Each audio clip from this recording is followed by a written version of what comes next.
Well, good evening. Thank you for joining us for the third PBL webinar as we are partnering with BIE and Tim Kubik on the line to help us present these materials so that you know how to help your students transition to this PBL model, how they can take ownership of their learning. We're pleased again to have Tim with us and look forward to hearing what he has to share with us this evening. So Tim, if you want to take it away. All right. Thank you, Zach. So this evening's webinar is the third in our three-part series, and we're going to be focusing on what I like to call repeating the cycle. And I'll explain that term as we go along, but the goal here is to allow the students to do real in-depth inquiry in their projects. And part of the challenge for you as a teacher is that you're going to have to do some in-depth inquiry in your projects also. And that's what's going to help us manage the transition to project-based learning for students and teachers in this combined BIE-SREB effort. Just a reminder about me, you can reach me at tim@bie.org. I've been in education for 24 years, the last 6 years with BIE, and I've done a lot of work with career schools in the last 5 years or so. 5 years with ACE Leadership Academy and the Health Academy in Albuquerque, New Mexico, and then 2 years with the Ohio Association of Career Technical Superintendents. So it's a really exciting opportunity for me to be able to connect with SREB on these advanced career courses. When we left off last week, you'll recall that we did a reflection on need-to-knows. And need-to-knows in that case was not the things that you need to cover in your curriculum, the things students need to know to become certified in that career, but the reasons why they might actually want to need to know those things. Because we have to remember that not all students necessarily share a need to know for the things that you think they need to know. Part of that is about understanding student short-term need-to-knows. And we talked about that last week, such as whether a topic is sort of technically interesting to them at the moment. They're just curious about it for some reason, or maybe it's because it's something they could use with their friends. They hang out and they like to talk about certain issues, and this information would be valuable, or it could help their parents at home, or it might help them in their place of work if they work outside of school. Those are what we call short-term need-to-knows because a student sees an immediate value in learning this material. You contrast that to longer-term need-to-knows, which we often focus on, especially in career tech, where we talk about careers and employability. For the average high school student, that's still a long way off, and we know from brain-based research that that part of the brain is still not fully developed. So those long-term need-to-knows may not be as convincing to them as they are to you as the teacher of a course. We also addressed the ways last week in which your students might look at any project that they do as part of your courses. We want to try to keep seeing things through their eyes and learning things the way they want to learn them rather than the way you plan for them to learn, in part because eventually if it's all about your plan, you're going to lose a lot of your students who don't see the relevance of that plan anymore, other than the fact that you're the authority in the classroom. And that really takes away one of the key advantages of project-based learning, which is students see an authentic reason to do the work. That need to know that we've been talking about, that compelling student project, is something that we talked about last week in terms of certain techniques that you could use. For example, formulating an essential or driving question, or creating engaging entry events that get students excited about starting the project. Checkpoints can also serve to create need-to-knows, and that they see that if they get here, they'll get through one checkpoint, and that can move them on to another place. When talking about those need-to-knows, though, we talked about how it connects students to where they are right now, not just where they think they need to be someday. And there's a tendency to see that journey, once it's launched, as a straight line between one need-to-know and the next need-to-know and the next need-to-know. And it's rarely that simple because our students are different and the events of a given week might be different. And so it's not likely that you're going to be able to string them along with the need-to-knows that you planned. So we're going to open a new driving question today in this third webinar for you to think about. And it's really the essential question, I think, for the whole 3-webinar series. How can I, as a teacher, create a culture of collaboration that fosters and sustains a deeper level of student inquiry? That's our question for this webinar. Because while all of the need-to-knows we discussed last week can help to start inquiry, they rarely take it very deeply, and they often can't sustain it for the length of a project, particularly some of the projects as long as in the AC courses.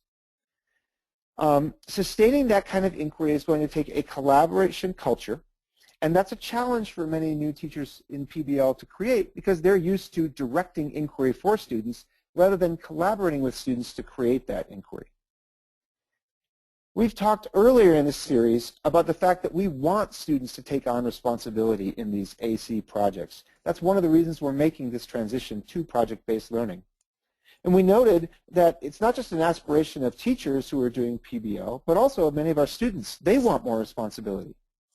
But part of the reason that we wrestle with this is that in our schools traditionally we place a great deal of stress on individual accountability, especially when it comes to grading.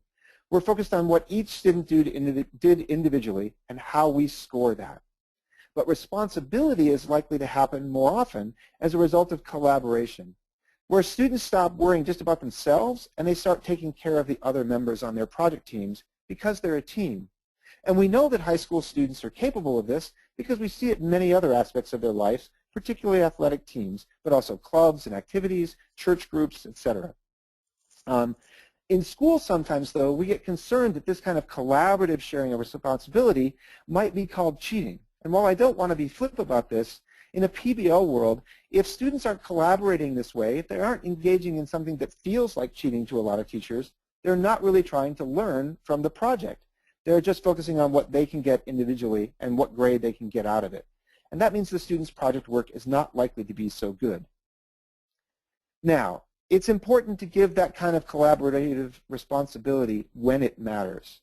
Obviously, they cannot cheat on assignments that are meant to be individual assignments, such as certification tests or proficiency demonstrations where you really need to know whether they can handle this piece of technology as an individual. But we want to make sure that we see the big picture and where there are opportunities to reward students for collaboration, that we don't treat every assignment solely as an opportunity for an individual grade, but one that can reward a team for collaborating effectively. And opening up that collaboration culture is part of what we're talking about today. Now, the best way to encourage inquiry is to give responsibility when it matters to teams and to encourage students to take responsibility together as a team. I mentioned sports, and I think it's important that we look at different parts of AC projects and think about the ways they parallel different notions of teamwork from sports. The example that I really like to use is the difference between a golf team and a basketball team, because I think it really conveys something.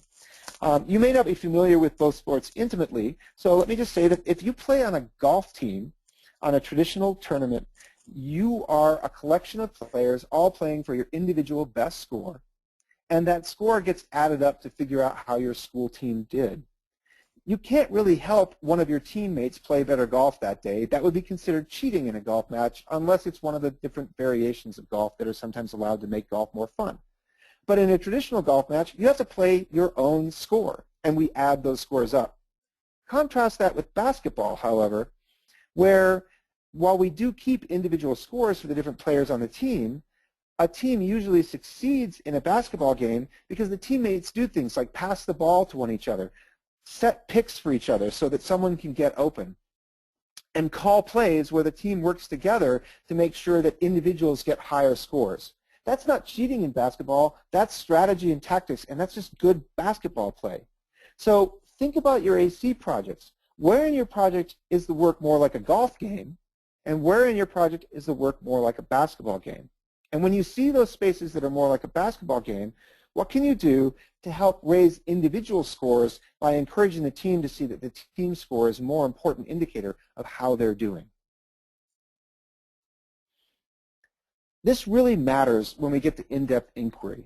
If you look at BIE's definition of in-depth inquiry, it's plural. It talks about learners, not individual learners, finding answers, not one answer, and raising new questions, not just answering the initial essential question or driving question. I think this is really important because as you put learners together on teams, they start asking questions not only of themselves and not only the question that you gave them, but they start having conversations within the team, sort of like making a pass in a basketball game. And that question that one of their teammates asks may be something they never thought about before. And it leads to new investigations. Some of them may already be planned out in your AC course curriculum, so that's great. You can just borrow it and use it. And some of their questions may not be things that are planned out in that curriculum, and you sort of scratch your head and say, well, what am I supposed to do now? In both cases, we've introduced a level of student voice and choice rather than you just saying, this is what we're supposed to do today because it's what's next in the curriculum. You're going to have to collaborate with your students, this is your inquiry as a teacher, to figure out the right way to align student voice and choice with the content that the curriculum has provided for the students to explore. So that gives you a choice to think about. And I'd like to unpack that choice by asking you to really look carefully at best practices of in-depth inquiry from the BIE PBL project design rubric. We'll work with the indicators, the things with the little triangles there, from the BIE project design rubric in order to think about what teachers and administrators can do to increase student inquiry. Now this is what the BIE rubric says. You can take a minute to look at it and I'll read it out loud. Inquiry is academically rigorous when students pose questions, gather and interpret data, ask further questions, and develop and evaluate solutions or build evidence for answers. Your job is to not make the students to do that. Your job is to let them do that. Let them pose questions. Let them gather and interpret data and steer them if you see them making choices that are maybe not all that helpful. If you simply say to students, today we're going to pose this question and gather data about it, you've made the inquiry much less rigorous because it's really just an assignment rather than inquiry. Put together, that launches what BIE calls a project path. And here's another graphic, although it's a little blurry today, I'm not quite sure why. But another graphic that suggests the course that most projects go through. And if you decided to teach your AC curriculum, you could march straight line from launching the project to building knowledge, to developing and critiquing products, and to presenting to a public audience. But it's that little arrow off the side there that talks about revision, and revision and reflection in particular, that is one of the most important parts of this project path. And that's the cycle that I want us to repeat. The realization that the path of inquiry is something that repeats throughout the course of a project, possibly between launch and building knowledge, possibly between building knowledge and critique, or possibly between critique and the presentations itself. We want to try to repeat that cycle as often as possible. And one way to do that is to realize that your curriculum is not necessarily just a sequence of events through which the students need to be led, but actually something that can be mapped out in a way that opens up more choices. So rather than starting on page 1 and moving through and having the project lose its interest and engagement, if you think about what is the final product that students are working on, what different chunks of that project are students likely to get interested in, and what work gets done there, then you get something that looks sort of like this, and we'll talk about this to help you think through it. It's an example of an entire math unit that was changed from being a simple sequence of the teacher says we're going to work on this on the first day and the next day and the next day, etc., into starting to think about what authentic work students would need to do if their task was going to be to produce an affordable set of blueprints for someone who needed a home remodel because of a new disability. If students are going to work on this, some will want to dig in deeper in one place than another. Some may really enjoy doing the math of the budgets to figure out what's affordable. Others may really enjoy doing the blueprints and the drawings, and still others may see this as an opportunity to really improve their teamwork and collaboration skills and want to have lots of meetings about that. In each case, the students are accomplishing tasks that are necessary, and if one team wants to take a little bit longer than another on one of those tasks because it's what really interests them, that's okay.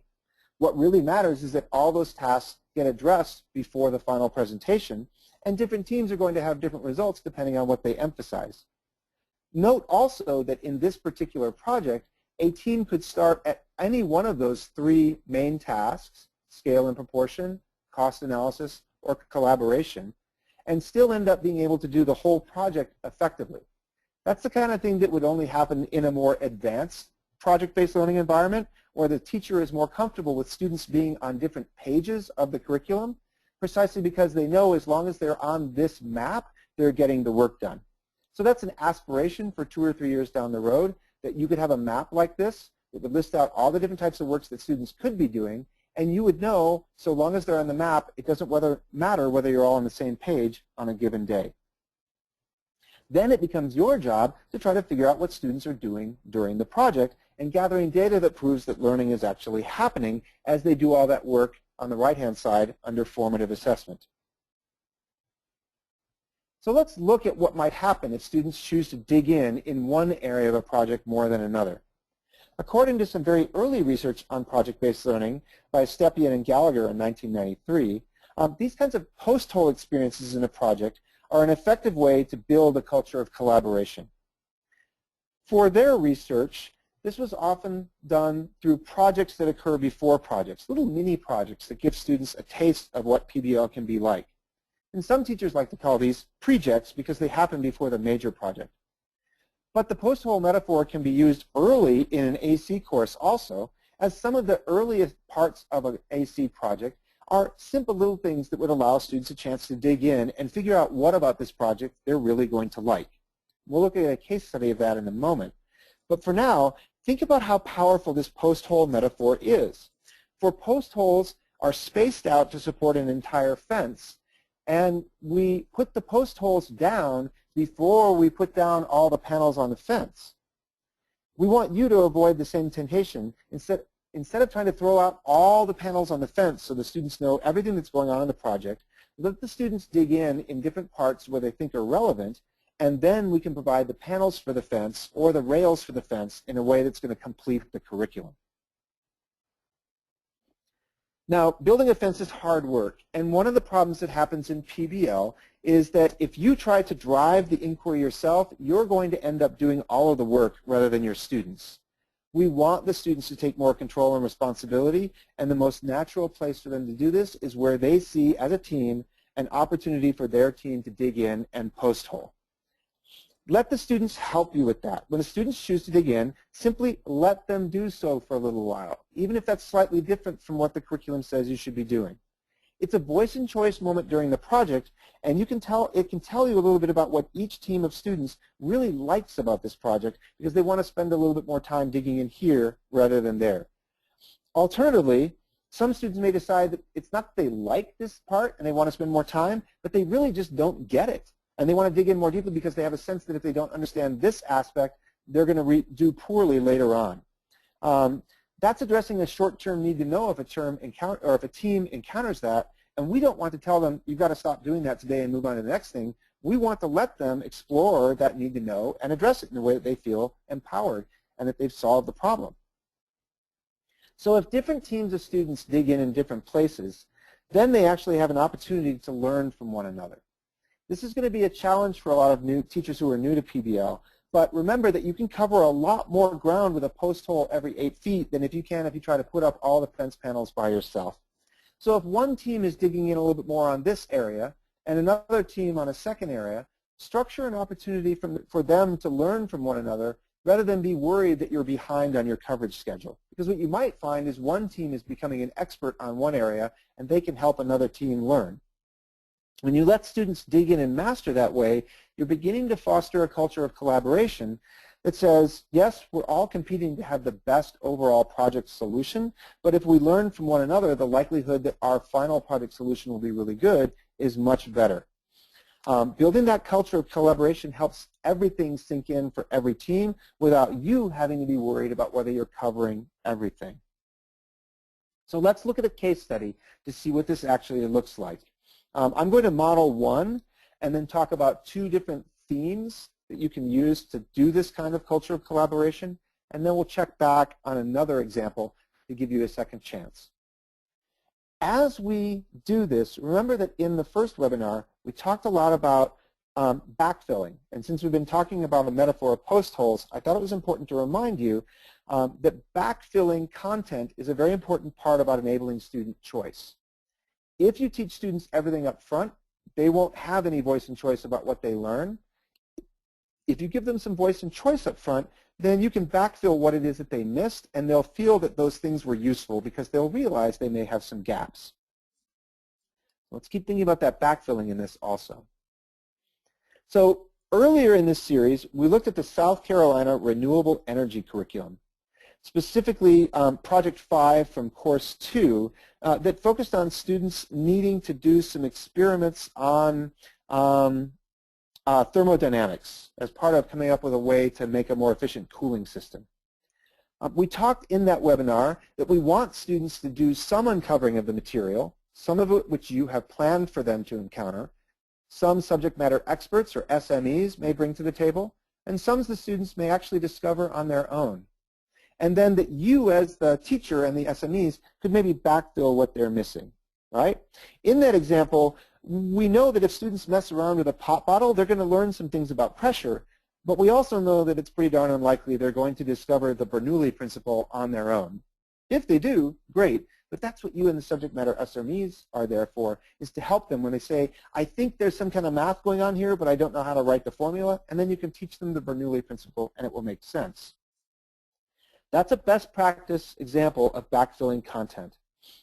And everything you see in your AC projects is a resource for you to backfill rather than something that you're going to front load on the kids and crush their inquiry. There are a lot of resources like that in your curriculum, and you want to try to keep them in reserve as students work their way through their own project path, in order to keep that motivation and excitement about the project open. Every time you backfill something and help them answer a question that they struggle with, you're making them see the value of you or a subject matter expert as a resource. Now, if you've ever installed a fence, and I've used that metaphor throughout, so I'll keep with it, you know that it can be long, hard work, and some fences can go on for miles. So that's long, hard work day after day after day, which is the kind of rigor the AC courses are designed to present to students. But if you just focus on that work day in and day out for several weeks, students will start to lose motivation for it in the same way that you and I might lose motivation for building a fence day in and day out for weeks at a time. With that thought in mind, I want to focus on certain rituals that you can use that will help make that backbreaking work a little bit more bearable and will promote a culture of collaboration. You can learn to use these rituals in your projects, even though some of them may come from your traditional teaching practices, and this will help you become more of a facilitator of student learning rather than a director or manager of student learning. The first one of these rituals are the norms that we use during project work. In many classrooms, teachers will set these norms and say, in my classroom, this is what I expect from you. We tend to do that in BIE workshops because we don't really know the students or participants that we're working with very well. But norms can also be set as a result of small pre-project work or project work or post-hole project work. You can simply ask students, we worked on this short little part of the project. What did you like about that? And how can we respect what we liked about that work as we continue to move forward into more difficult challenges? Asking students what they liked about working together and holding them accountable to those norms is a ritual that can make norms less teacher-centered and more about what actually gets the work done. And that's promoting a culture of collaboration. Turn and talks are a strategy that a lot of teachers use, whether they're doing project-based learning or not. It's simply asking students, after encountering some new material, to turn to a peer and talk about what they've encountered for a little bit. Maybe trying to summarize it, maybe asking some new questions. We like to use turn and talks in BIE workshops a lot because they create a safe space for sharing ideas and often do need to learn or lead to new questions because of that safe space. It's a lot easier than just asking students to share in front of the whole classroom. And so good new ideas come up. You can make that more formal if you'd like by using a protocol called Claim Evidence Reason that BIE often uses in their workshops. When a student raises a claim about something in a class discussion or as part of their team, we ask them to make a poster that says, well, what is that claim? What is the evidence that you have found for that claim? And what is the reasoning that you're offering that supports that that evidence backs up that claim? This often leads students to see new things that they hadn't seen before. And if you do this as a whole class, if you say, we're just going to take a break from the work today to sort of think, what's the claim you're making right now in your project work? What evidence do you have and what reasoning do you have to back it up? And when students walk around and look at each other's posters, they suddenly start to see all sorts of new ideas. That's a great way to repeat the cycle and get them asking new questions. Many teachers also use checkpoints in a traditional classroom setting. They set deadlines where work needs to be turned in or shared with other people. And checkpoints are a very important ritual in project-based learning as well. But we use a slide or a passport in our BIE slide deck for a reason, because a passport is not just a series of checkpoints that you went through. It also tells a story about your journey, the dates, the seals or crests of different countries are recorded there, and it becomes kind of a thing to celebrate. If you look at this passport here, it's got a lot of stamps in it. This is a well-traveled individual, and that's a reason to celebrate. Every ship is launched with a bottle of champagne broken on its bow, and every store is opened with a ribbon cutting. And try to think about your checkpoints not just as times when things are due and you give feedback and grades, but an opportunity for you to celebrate. Perhaps you can invite some subject matter experts in when things are turned in so that they can see an example of the kinds of work that students are doing. Maybe you can invite your principal in just as a way to be proud of the work that students are accomplishing. Bringing those outsiders in, especially subject matter experts who come and look at student work as it's been created or maybe view it online from afar, is another important ritual. A lot of times, project-based learning instructors leave the subject matter experts for the very end, for exhibition night where the students present. And that can really raise the stakes, but it can also really make students very nervous. But if you bring subject matter experts in who can work alongside the students, as occurs in a project that we'll talk about in a moment, that ritual of checking in with a subject matter expert starts to renew the cycle and get students asking new kinds of questions, getting them re-engaged, getting them excited again, because the subject matter expert can help deepen their inquiry. As a result of that ritual use of subject matter experts, you're going to actually get a much higher quality of presentation on presentation night. And that's going to make you shine as a PBL teacher. One final ritual I think it's important to talk about is the question of firing, although I'd prefer that we think about it as a question of hiring. It's pretty common in project-based learning and teamwork that some students will encounter collaboration problems. Collaboration is not only a way to get to deeper inquiry, but sometimes begins to expose some issues on a team. Students may want to fire a student from their team, or one student may want to quit their job with a team and look for work somewhere else. And many project-based learning teachers become afraid of this because it basically is a classroom management problem for them if a student wants to leave a team or is fired from a team. What team do I put them on?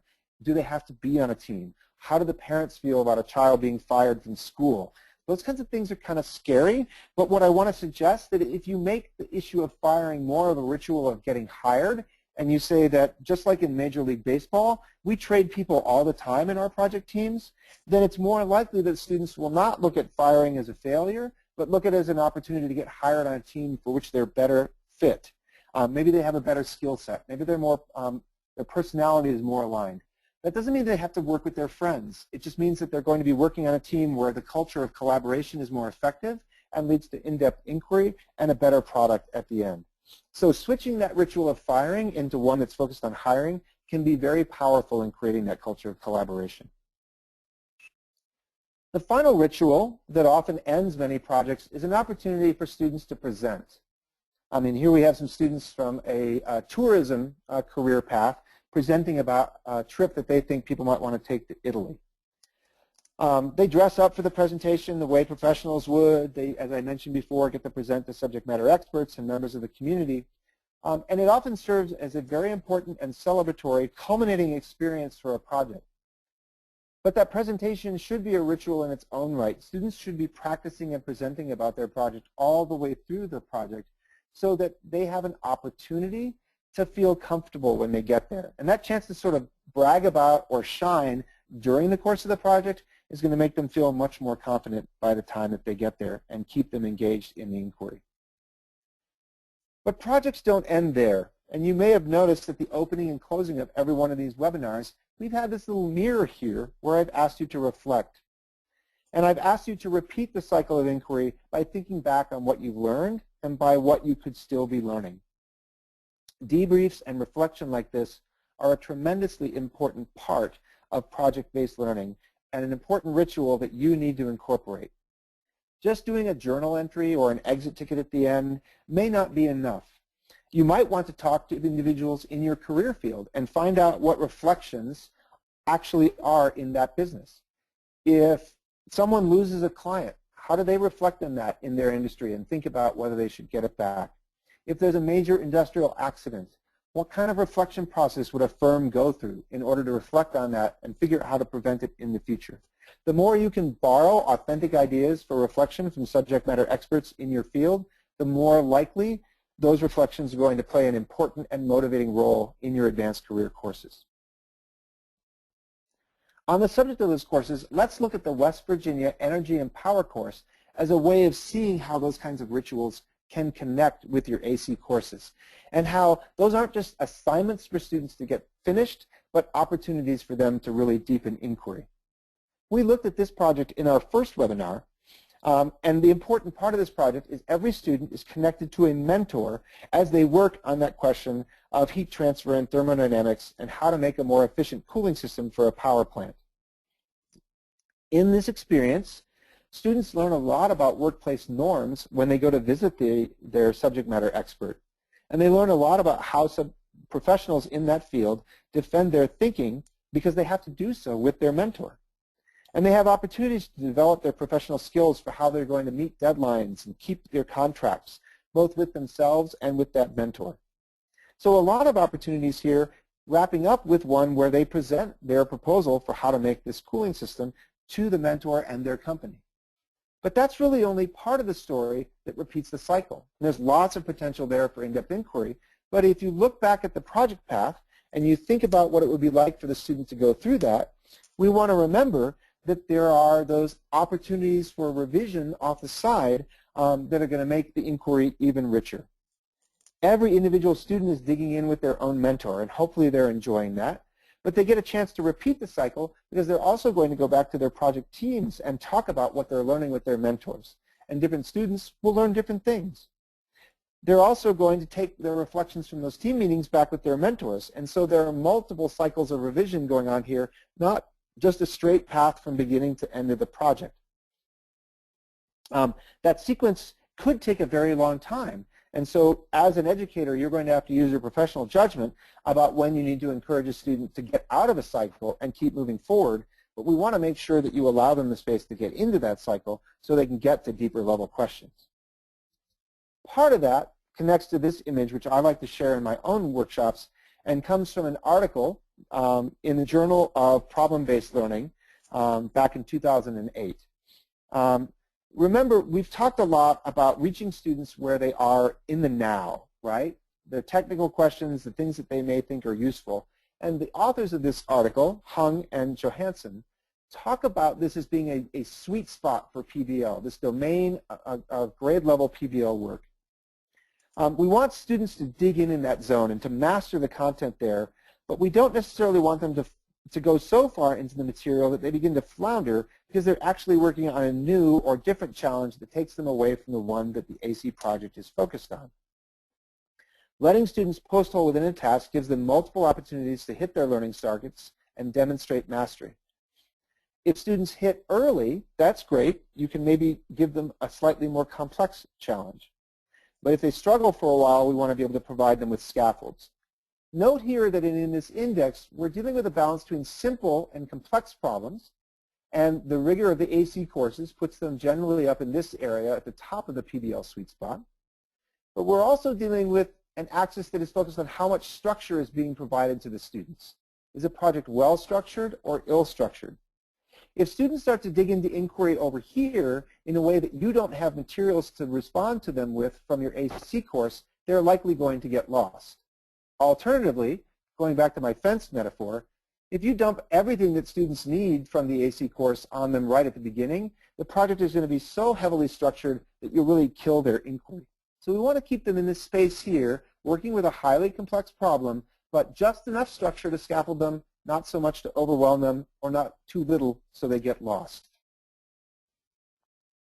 Your AC curriculum has a nice set of resources to help you do this, and if you use them responsively, rather than just deliver them when students need them, when you think they need them, you're going to be more successful. When we talk about scaffolds, what we're talking about here are hard scaffolds, such as those things that are available in your AC curriculum, and soft scaffolds, such as those things that you can provide from your years of experience as an educator in this career field, or those things that a subject matter expert might provide. There's a temptation to just want to hand out the worksheet because the curriculum says it's supposed to happen on that day, but that may not really be what the students need on that given day. It may be what they need is a chance to talk to an expert in the field and then look at the worksheets. Remember that the project path for every team is not necessarily going to be a linear sequence, but it's one you may need to help them shift around in order to get to that high level of concept mastery and application that is the aspiration of the AC courses. That's a tricky balancing act for you, and we've talked about this in earlier sessions.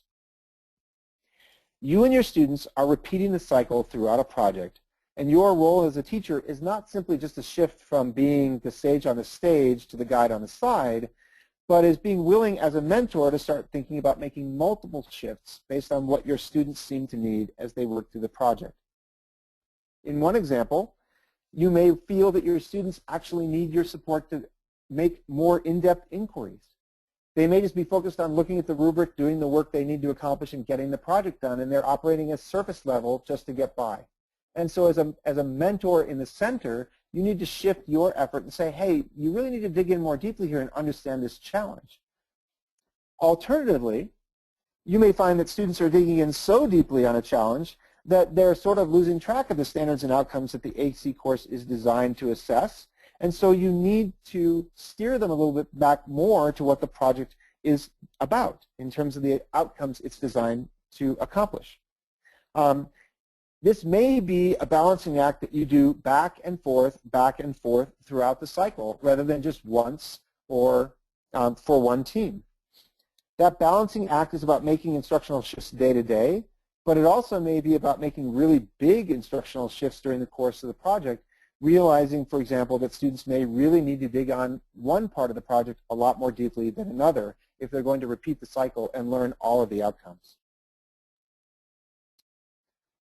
The best way to encourage that kind of inquiry is to give responsibility when it matters and encourage students to take that responsibility together as a team.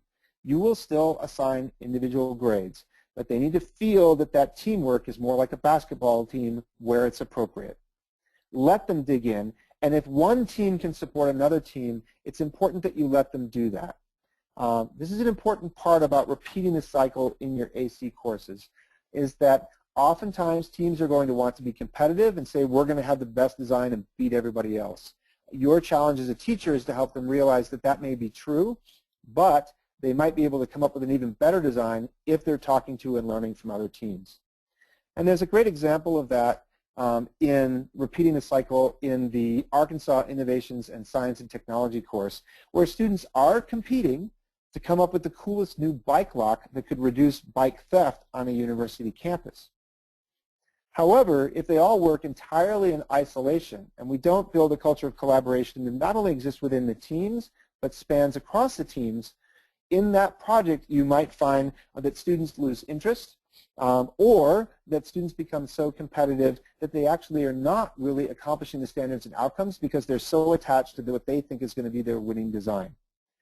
If you recall this project, it's based on a scenario where a university is trying to encourage students to ride their bikes to campus rather than cars, but they're finding that there are a lot more thefts on campus, and that's because students are not finding the anti-theft devices they have access to very effective. So the university has challenged your students to design a more effective bicycle lock. That opens some competition. One team's design is going to be chosen as the winning design. But some students might really get into prototyping and tinkering with existing bike locks and figuring out what they can do differently. And that may lead them to a winning design, in their opinion, but it may have nothing to do with the actual patterns of theft that exist on campus. They may have just come up with a technically better solution, but it may not actually address the empirical data that the campus has provided.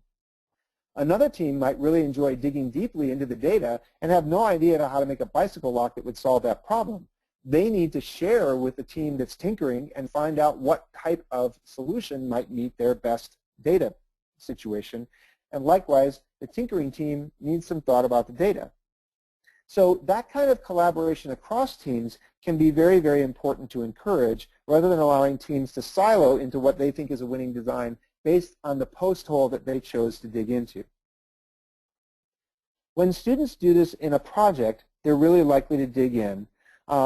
And thinking about that project, the bicycle lock project, you probably know different students who are likely to dig in different places. Some will really like the challenge of researching the crime scene data. They'll maybe not be so inclined to make bicycle locks, but they think it'll be fun to play a detective. Others who are maybe getting closer to going to college or really thinking about going on that campus may just think it's really fun to interview the students on campus and figure out why they're not using bicycle locks, right? There's no reason not to let them do that. They'll learn a lot. And then I mentioned already those who will get psyched about the prototyping. Let them dig in different places, and then let them use voice and choice to become experts themselves on these different things. Where students choose to dig in different places, they're choosing not just the product that they'll create and how competitive it can be, they're choosing about the direction of inquiry, they're choosing about the kind of work they're going to do, they're making choices about how they use their time, and all of this makes them feel much more in control of the outcomes and allows you to facilitate their choices rather than to direct their work through the project. Your job then, your inquiry, is about where do I need to set my checkpoints to know that the quality of the work that they're doing is effective.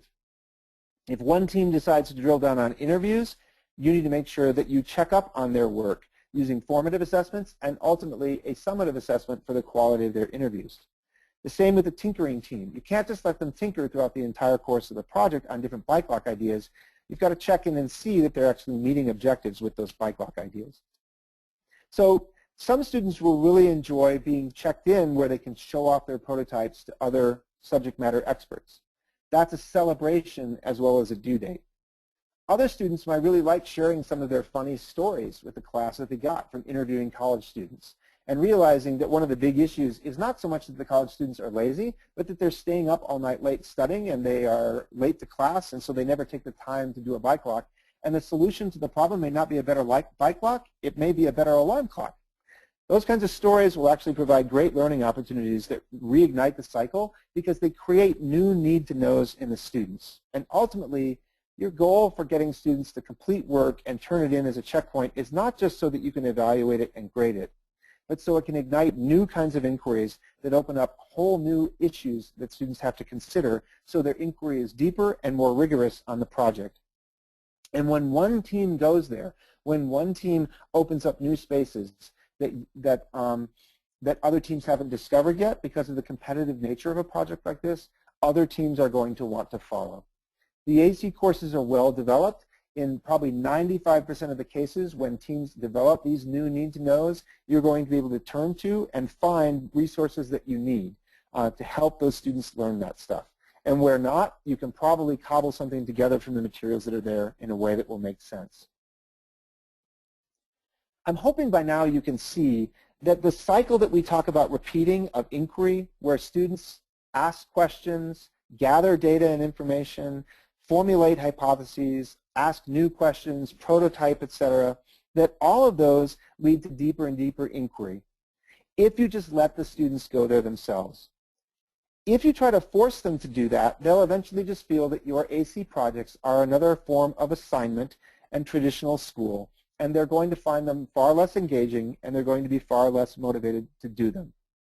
What I'm really suggesting is that you try to change your coverage plan into an uncoverage plan for students, where allowing students to post hole or dig in where they want begins to tell you what you need to help them learn, and you can use the material that SREV has provided in your projects as a resource to help them do that. That's actually developing a culture of collaboration not only between your students as a team, but between your student teams and you as an instructor. You stop being the one who directs inquiry, and you start being the person who works with them and collaborates with them to deepen their inquiry because of the questions that they're asking. And a classroom in which the teacher and the students are co-learners together is one that students find far more engaging and far more empowering. So at this point, we're at the end of this webinar, at the end of our three-part series. And it's our really last chance to work together. So I was curious whether you have any questions specifically about this webinar, or whether any questions about the overall transition from project-based or to project-based learning in the SREV advanced courses. And I know I've seen from the online chatter that there actually is one question that came up. So Zach, would you share with us what that question was? Yeah, the question is dealing with the use of the project path when you have students who are trying to dig in different spots, and we know that we have a progression we need to help these students through in these AC projects. How do we use the project path with these, specifically with the AC curriculum, when we have students digging in different places? Okay. I think that's a great question. The idea of a project path, I think if you take that graphic from BIE, which you can get online at BIE's website, bie.org, and think about which elements of the AC course fall into which of those 4 chunks, right? The initiating of inquiry, the researching and prototyping, the presenting, etc. And for those of you who are familiar with design thinking, you'll see there's a strong parallel between the project path that BIE uses and various different design thinking paths. Once you sort of know what falls into different chunks, then you can start thinking about ways to repeat the cycle, making connections between chunks, as opposed to saying, we taught the first chunk, now we're done with it. Now we're going to teach the second chunk, and we'll be done with that, and we'll move on. So if you're teaching the first chunk, and you're thinking about ways that students could begin to ask questions that would connect them to the second chunk, then when they're in the second chunk, they're going to make connections back, and that's going to make their inquiry go deeper. Another way to do this is, instead of thinking them as 4 separate chunks that happen linearly, to use that project assessment map that we showed, and again, which is available on BIE's website, to think about how those chunks fit together in the way that students might do that inquiry. And those project assessment maps are something that you may actually end up revising over the course of the long AC project based on what students actually do with the project. So it could become a living document or a working document, and there are some online programs that you can use if you'd rather track them that way. But the important thing to say is, if a student team chooses to post hole on one thing, you want to see how that can map out with relation to the rest of the project. And project mapping can really help you do that in a visual way, so that you can say, okay, it's okay if they're over here because they're still doing all this kind of work that needs to get done, and eventually I'm going to find a way to connect that work that they're excited about back with another part of the project that they need to be excited about. It's a very difficult challenge. I'll just say that in the final thing, is that most teachers who go through this transition, the shift to going from teacher-directed instruction, where you have a coverage plan and you take the students through it, to allowing more voice and choice, not just on the final product, but during the actual execution of the project, that path for teachers is an inquiry pathway itself that usually takes 2 to 3 years in most cases. No teacher just walks in and says, today I'm going to let go of everything and see what the students do. That can be a disaster. So I want to encourage you to think about your own project path as we move forward. And with that thought in mind, let me offer a couple of reflection questions for you to consider. As you think about your advanced career course that you may be teaching, where can you emphasize relevant 21st century competencies, such as critical thinking, collaboration, as we discussed today, communication, or creativity, as a way of getting students to repeat that cycle? If students are being creative, does that lead them to ask new questions that they hadn't been thinking about before, for example?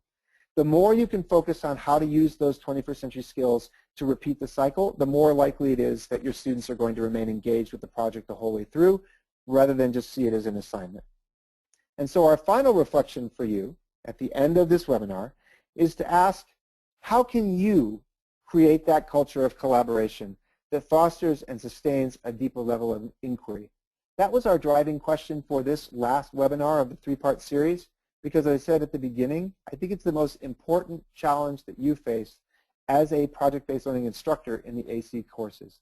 It's not just learning how to teach them, it's learning how to be a genuine collaborator with your students to support their learning so that they can ask really deep questions and gain an understanding level of the material that will make them career ready or perhaps ready for college in their chosen career field. I'd like to thank you for being with us on these webinars and look forward to seeing you around, hopefully at an SREV conference sometime in the not too distant future.